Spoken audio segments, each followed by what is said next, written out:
సిల్వలో నాకై కార్చెను యేసు రక్తము.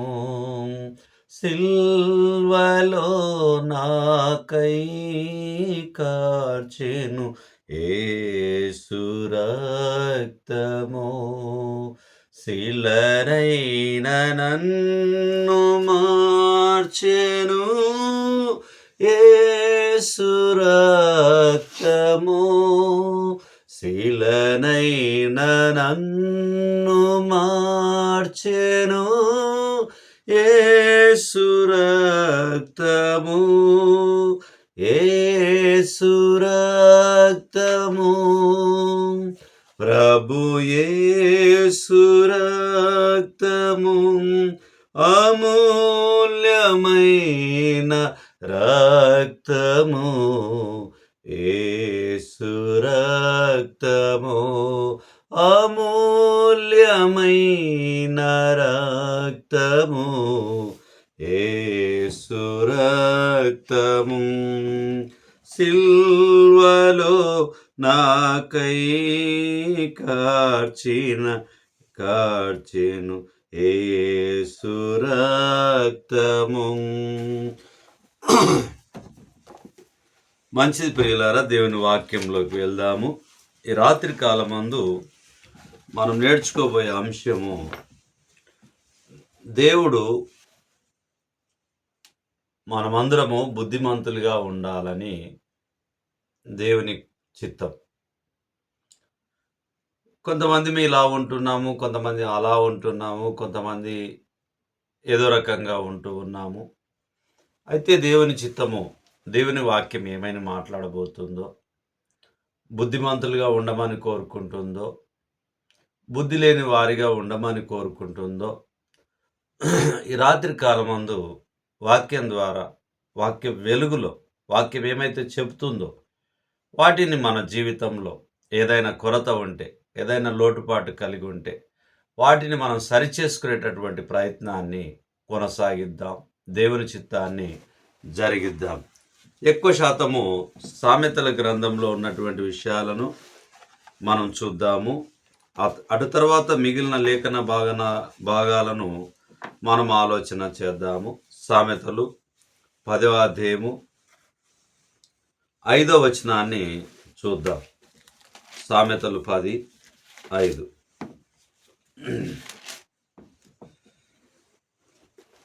వేసవి కాలంన కూర్చువాడు బుద్ధిగల కుమారుడు, కోతకాలమందు నిద్రించువాడు సిగ్గుపరచు కుమారుడు. వేసవి కాలమున కూర్చువాడు బుద్ధిగల కుమారుడు, కోతకాలమందు నిద్రించువాడు సిగ్గుపరచు కుమారుడు. మొట్టమొదటి ఏ భాగంలో? వేసవి కాలమున కూర్చువాడు బుద్ధిగల కుమారుడు, కోతకాలమందు నిద్రించువాడు సిగ్గుపరచు కుమారుడు. అంటే పని ఉన్నప్పుడు వాటిని సమకూర్చుకోకపోతే, సమకూర్చుకున్నటువంటి వ్యక్తి బుద్ధి కలిగిన కుమారుడు అని చెప్పి దేవుని వాక్యం తెలియపరుస్తుంది. ఒకవేళ సమకూర్చుకోలేనటువంటి వ్యక్తిని దేవుని వాక్యం తెలియపరుస్తున్నది ఏమిటి అని అంటే, సిగ్గుపరచు కుమారుడు అని చెప్పి లేఖనము తెలియపరుస్తూ ఉన్నది. మనం ఆలోచన చేయగలిగినటువంటి విషయాలను ఈ రాత్రి కాలమందు ఎక్కువగా మనకు కనిపించేది బుద్ధి కలిగిన వారు లేదా బుద్ధి లేని వారు. ఇలా రెండు విషయాలు కూడా మనకు తేటగా గుర్తు చేస్తూ ఉన్నాయి. మరి 19వ వచనాన్ని కూడా చూద్దాం. 19వ వచనాన్ని కూడా చూద్దాం. విస్తారమైన మాటలలో దోషముండక మానదు, తన పెదవులను మూసుకొనివాడు బుద్ధిమంతుడు. తన పెదవులను మూసుకొనివాడు బుద్ధిమంతుడు. విస్తారమైన మాటల్లో దోషముండక మానదు అని చెప్పి గుర్తు చేయబడుతూ ఉన్నది. చాలా వరకు మన జీవితాల్లో కూడా విస్తారమైన మాటలు మాట్లాడడానికి చాలా ఇష్టపడుతూ ఉంటాం. ఆయా సందర్భంలో నోటికి ఏదొస్తే అది మాట్లాడుతూ ఉంటాం. కానీ దేవుని చిత్తం గుర్తు చేస్తున్నటువంటి మాట ఏమిటంటే, విస్తారమైన మాటలు మాట్లాడట కంటే మౌనంగా ఉండడం మేలు, అట్టివాడు బుద్ధిమంతుడు అని చెప్పి దేవుని వాక్యము మనకు తెలియపరుస్తుంది. విస్తారమైన మాటలలో దోషముండక మానదు, తన పెదవులను మూసుకొనివాడు బుద్ధిమంతుడు. ఎవరైతే బుద్ధిమంతులుగా ఉంటారో వారు తమ పెదవులను మూసుకుంటారు అనేటటువంటి విషయాన్ని లేఖనంలో మనకు గుర్తు చేయబడుతూ ఉన్నది. 14వ అధ్యాయము 35వ వచనాన్ని మనం చూసినప్పుడు, బుద్ధిగల సేవకుడు రాజులకిష్టుడు, అవమానకరంగా నడుచువాని మీద రాజు కోపించును. బుద్ధిగల సేవకుడు రాజులకిష్టుడు. బుద్ధి కలిగినటువంటి సేవకుడు రాజులకిష్టుడు. అంటే రాజుల దగ్గర ఎలా నడుచుకోవాలనో తెలిసినటువంటి వ్యక్తి అనేటటువంటిది. దేవుని దగ్గర ఎలా ఉండాలనో తెలిసినటువంటి వ్యక్తి, మరి రాజుల దగ్గర కూడా ఎలా ఉండాలనో తెలుసుకున్న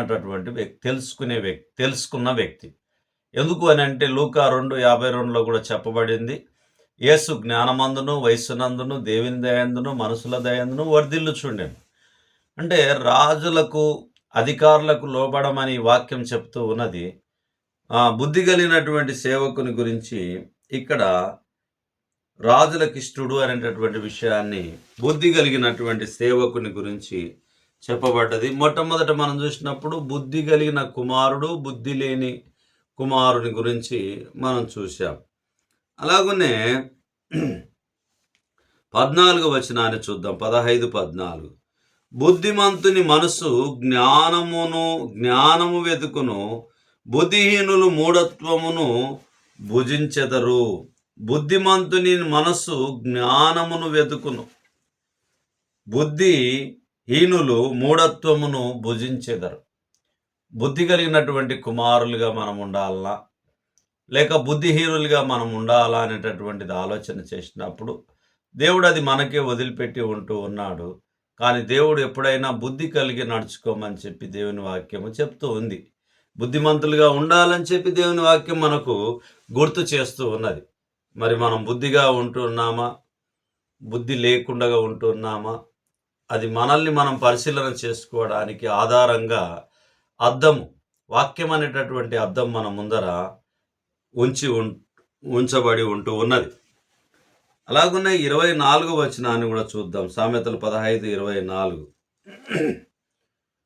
క్రిందున్న పాతాళమును తప్పించుకొనవలెనని బుద్ధిమంతుడు పరమునకు పోవు జీవ మార్గమున నడుచుకొనును. కిందున్న పాతాళాన్ని తప్పించుకోవడానికి, పరమునకు చేరడానికి బుద్ధిమంతుడు జాగ్రత్త పడతాడని చెప్పి దేవుని వాక్యం తెలియపరుస్తుంది. పరమునకు చేరడానికి మరి బుద్ధి కలిగినటువంటి కుమారుడు, బుద్ధి కలిగినటువంటి వారు మరి పరమునకు చేరడానికి, క్రిందున్న పాతాలను తప్పించుకొనవలెనని బుద్ధిమంతుడు పరమునకు పోవు జీవ మార్గమున నడుచుకొనును. యేసయ్య మాట జీవపూట, పరముకు నడిపించు బాట. క్రిందున్న పాతాళమును తప్పించుకొనవలెనని బుద్ధిమంతుడు పరమునకు పోవు జీవ మార్గమును నడుచుకొనును. యేసయ్య మాట జీవపుట, పరముకు నడిపించు బాట.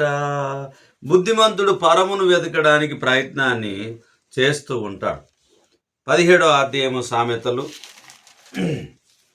2వ వచనము మరియు 10వ వచనాన్ని చూద్దాం. బుద్ధిగల దాసుడు సిగ్గు తెచ్చు కుమారుని మీద ఏలుబడి చేయును.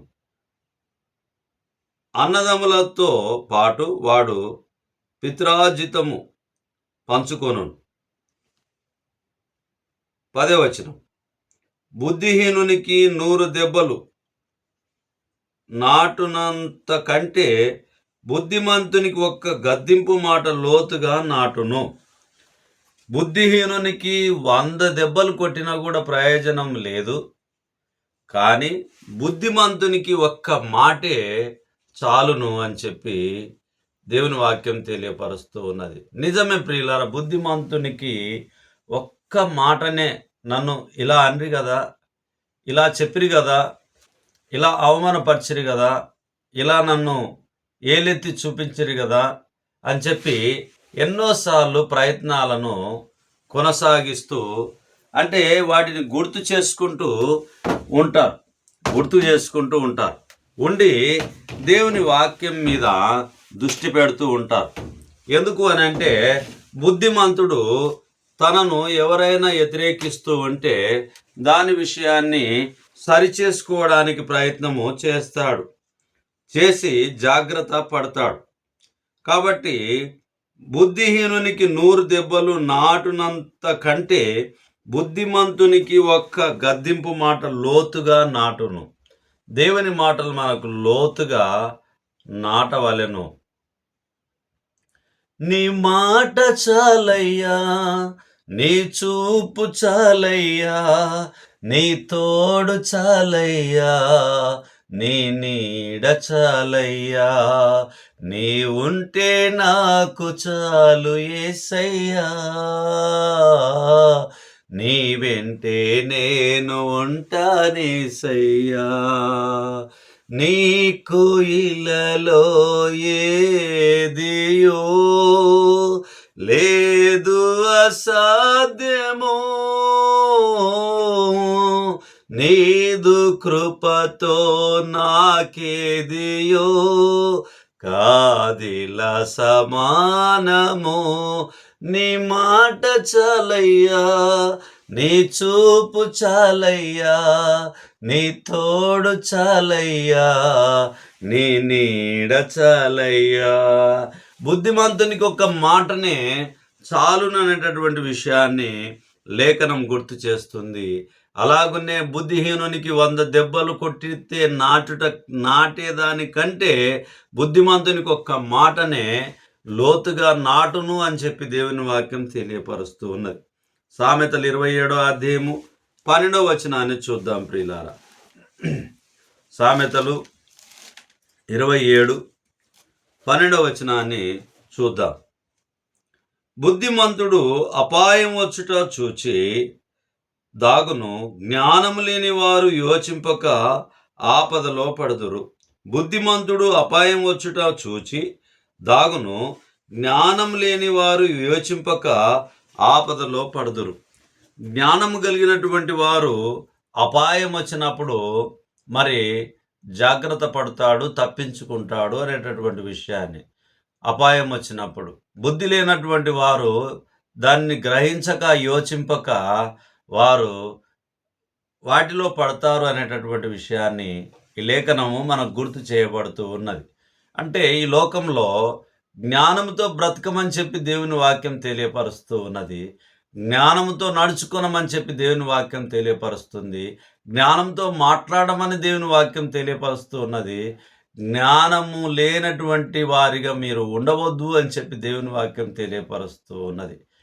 జ్ఞానం ఎవరికి లేకుంటే బాధ అనిపించదు అని అంటే, పుట్టుకతోటే వారు అమాయకంగా పుట్టినటువంటి బిడ్డలు ఎవరైనా ఉంటే, ఆడబిడ్డ కానీ మగబిడ్డ కానీ, ఆమె పుట్టుకతోటే ఆమెకు జ్ఞానం లేదని మనం అనుకోవడంలో తప్పు లేదు. ఎందుకంటే దేవుడు వారిని ఆ విధంగా ఇచ్చిండు కాబట్టి మనం బాధపడాల్సిన అవసరము లేదు. బాధపడతాం, తల్లిదండ్రులైనటువంటి వాళ్ళం, అవతాత అయినటువంటి వాళ్ళం బాధపడతాం. ఆ బాధను ఎవరో మనం పూడ్చలేం. కానీ తప్పకుండా జ్ఞానం కలిగినటువంటి వారిని ముందర పెడితే ఏం గుర్తు చేస్తారంటే, వారికంటే జ్ఞానం లేదు, నీకు జ్ఞానం ఉంది కదా అని చెప్పి బుద్ధి కలిగిన వారిని, బుద్ధి లేనటువంటి వారిని దగ్గర పెడితే దేవుని వాక్యం గుర్తు చేస్తుంది ఏమిటి అని అంటే, మరి జ్ఞానంతో బతకమని చెప్పి గుర్తు చేస్తూ ఉన్నది. అలాగునే సామెతలు 22వ అధ్యాయము 3వ వచనాన్ని చూద్దాం. 22 3వ వచనం.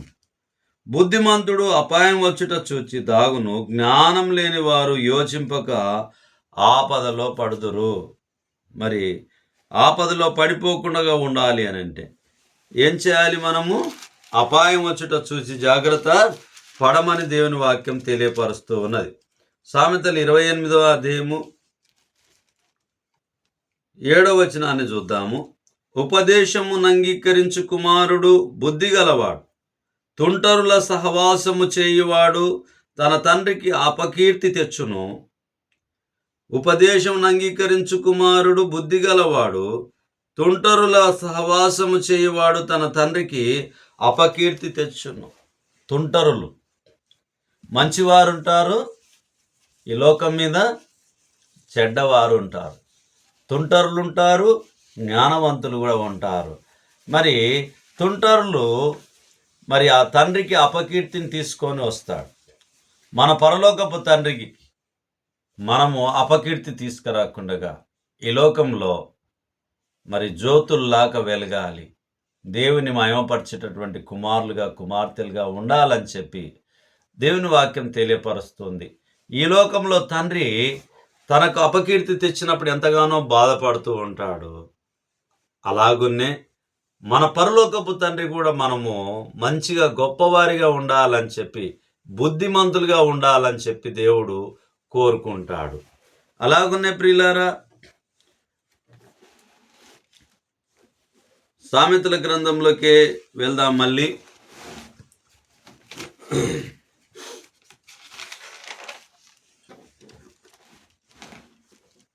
21వ అధ్యాయము 20వ వచనాన్ని చూద్దాం.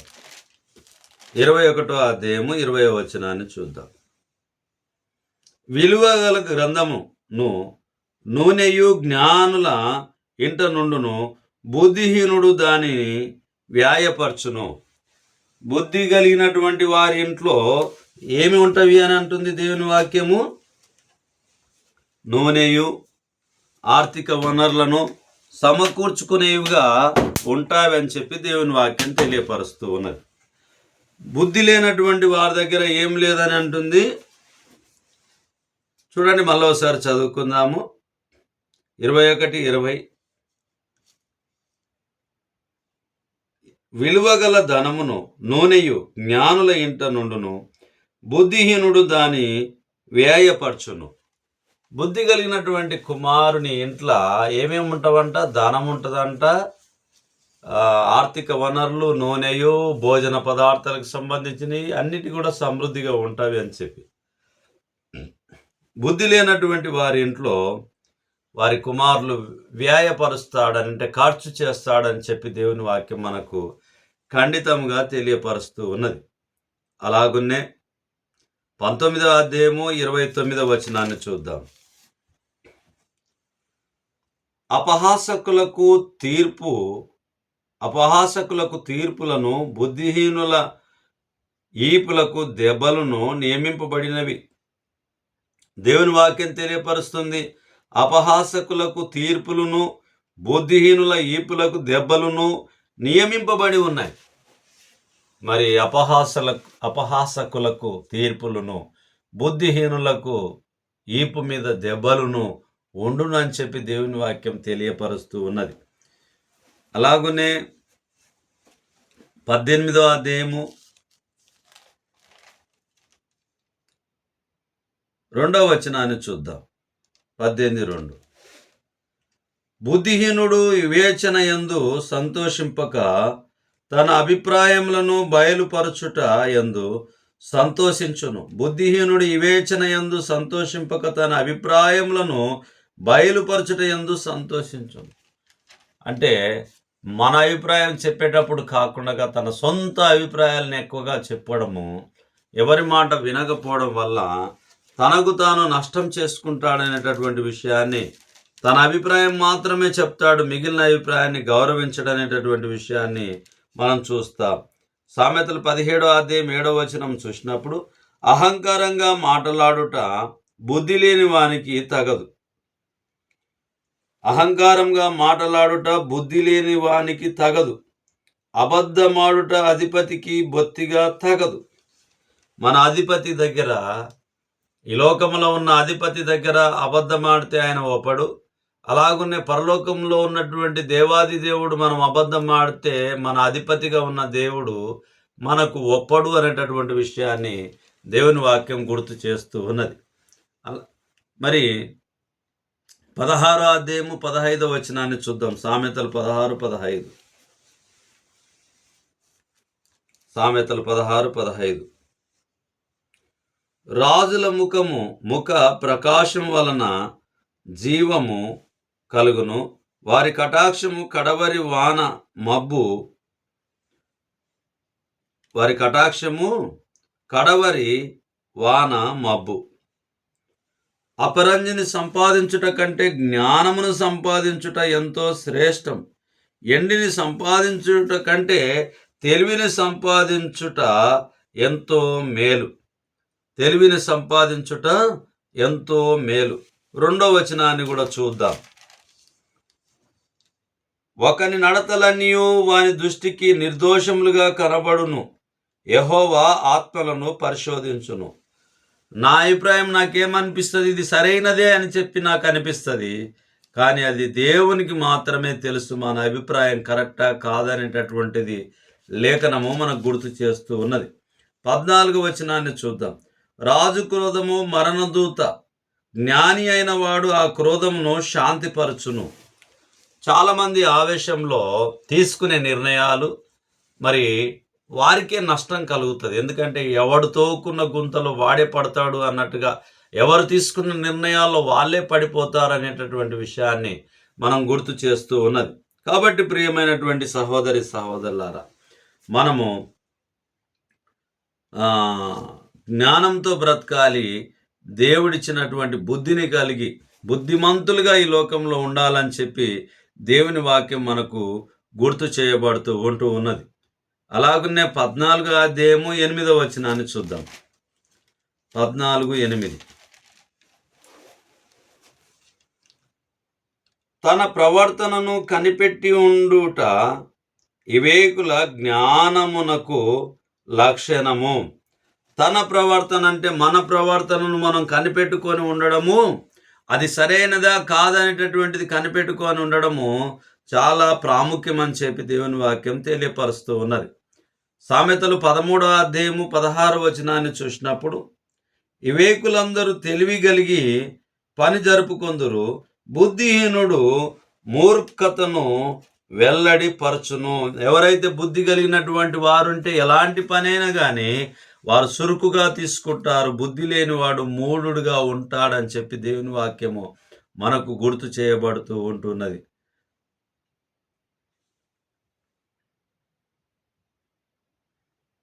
సామెతలు 29వ అధ్యాయము 11వ వచనాన్ని చూద్దాం. సామెతలు 29:11. బుద్ధిహీనుడు తన కోపమంతా కనపరచును, జ్ఞానము గలవాడు కోపము అణుచుకొనును, దానిని చూపకుండును. బుద్ధి కలిగినటువంటి వానికి బుద్ధి లేనటువంటి వారికి 2 విషయాలు గుర్తు చేయబడుతున్నాయి.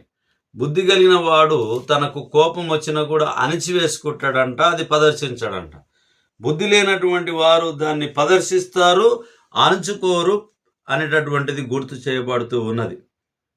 మరియు 28వ అధ్యాయము 26వ వచనం చూసినప్పుడు, తన మనసును నమ్ముకొనివాడు బుద్ధిహీనుడు, జ్ఞానముగా ప్రవర్తించువాడు తప్పించుకొనును. ఎక్కువగా మన మనసును నమ్ముకొని ఉండడం వల్ల అది మనకే నష్టము చేకూరుతుందని చెప్పి దేవుని వాక్యము తెలియపరుస్తూ ఉన్నది. 26వ అధ్యాయము 1వ వచనం, ఎండాకాలమునకు మంచు గిట్టదు, కోతకాలమునకు వర్షము గిట్టదు, అటువలే బుద్ధిహీనునికి ఘనత గిట్టదు. ఎండాకాలానికి మంచు గిట్టదు, కోతకాలమునకు వర్షము గిట్టదు, అటువలే బుద్ధిహీనునికి ఘనత గిట్టదు. బుద్ధిహీనునికి ఘనత గిట్టదు అని అంటే అది వర్తించదు, అది కుదురుకోదు అని చెప్పి దేవుని వాక్యము తెలియపరుస్తూ ఉన్నది.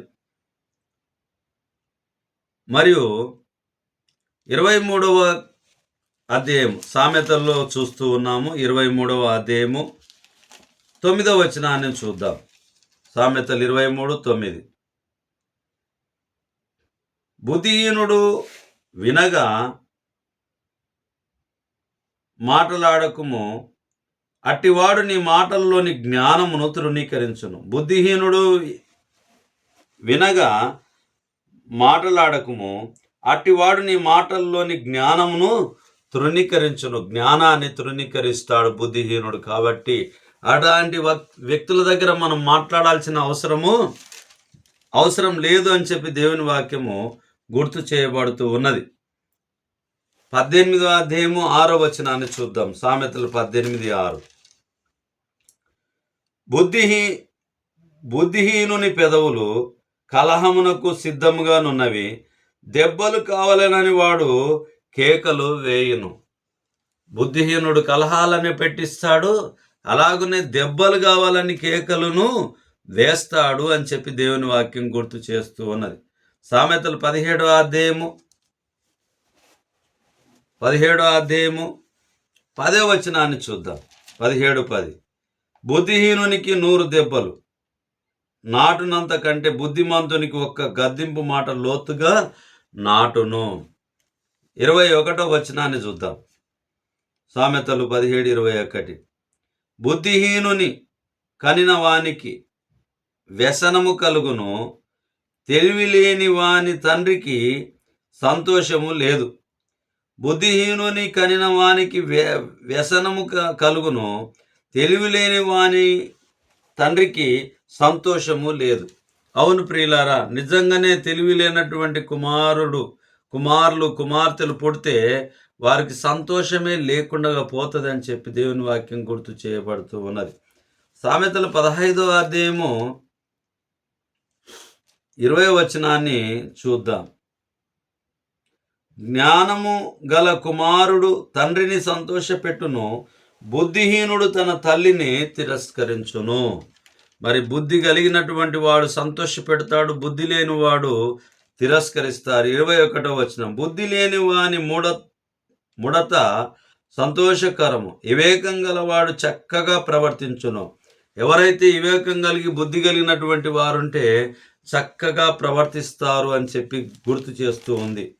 14వ అధ్యాయం సామెతలు 7వ వచనం చూసినప్పుడు, బుద్ధిహీనుని ఎదుట నుండి వెళ్ళిపోము, జ్ఞానపదములు వాని యందు కనబడవు కదా. బుద్ధిహీనుని దగ్గర నుంచి వెళ్ళిపోమని చెప్పి దేవుని వాక్యం తెలియపరుస్తూ ఉన్నది. అలా 12వ అధ్యాయము 11వ వచనాన్ని చూద్దాం. తన భూమిని సేద్యపరచుకొను వానికి ఆహారం సమృద్ధిగా కలుగును, వ్యర్థమైన వాటిని అనుసరించువాడు బుద్ధి లేనివాడు. తమ సొంత పొలాలు ఉన్నటువంటి వారు పంట పొలాలను కష్టపడి పంట పండించుకుంటే సమృద్ధి అయినటువంటి ఆహారం తనకు దొరుకుతుంది అని చెప్పి గుర్తు చేయబడుతూ ఉన్నది.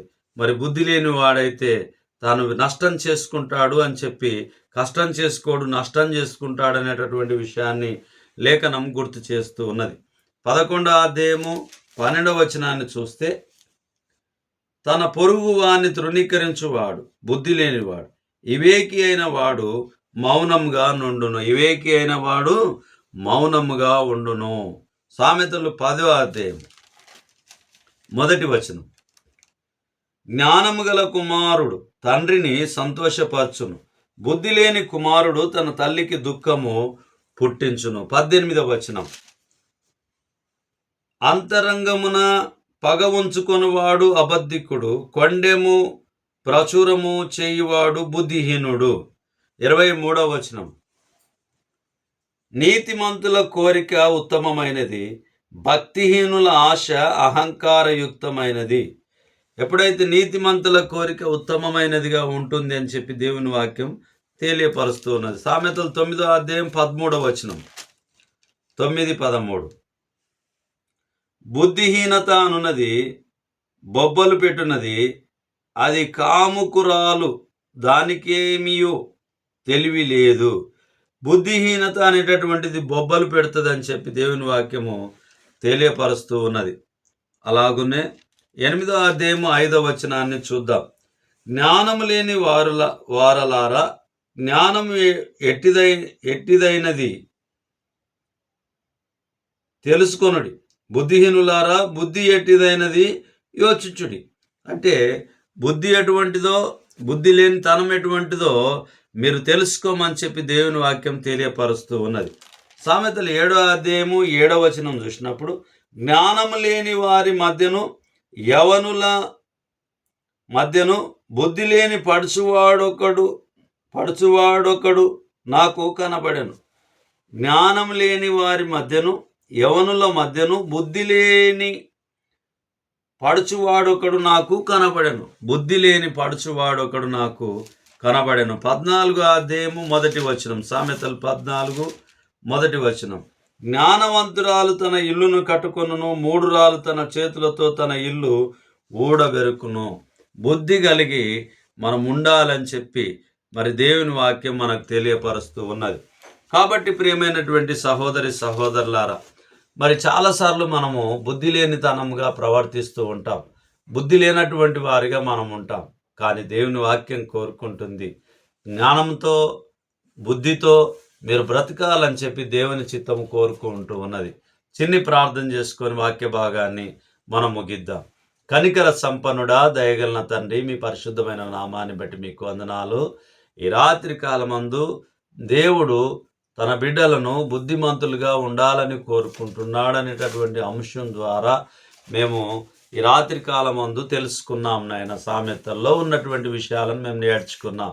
మా జీవితంలో ఎవరికి అవసరమై ఉంటున్నదో వారి దగ్గరికి మీరు ఇది చేరవేసి అనేక విషయాలను తెలుసుకొని జ్ఞానయుక్తంగా బుద్ధిమంతులుగా ఉండడానికి ఆశీర్వదించమని, వాక్యాన్ని వీక్షిస్తున్నటువంటి మా ప్రియులందరినీ దీవించి ఆశీర్వదించమని ఈ మనవులు మీ కుమారుడు, మా ప్రాణరక్షకుడు నజరేయుడైన యేసుక్రీస్తు అతి పరిశుద్ధమైన నామంలో బ్రతిమాలి అడిగి వేడుకొని ప్రార్థించుచున్నాము తండ్రి. ఆమేన్. ఆమేన్. అందరికి ప్రభు నామమున వందనాలు.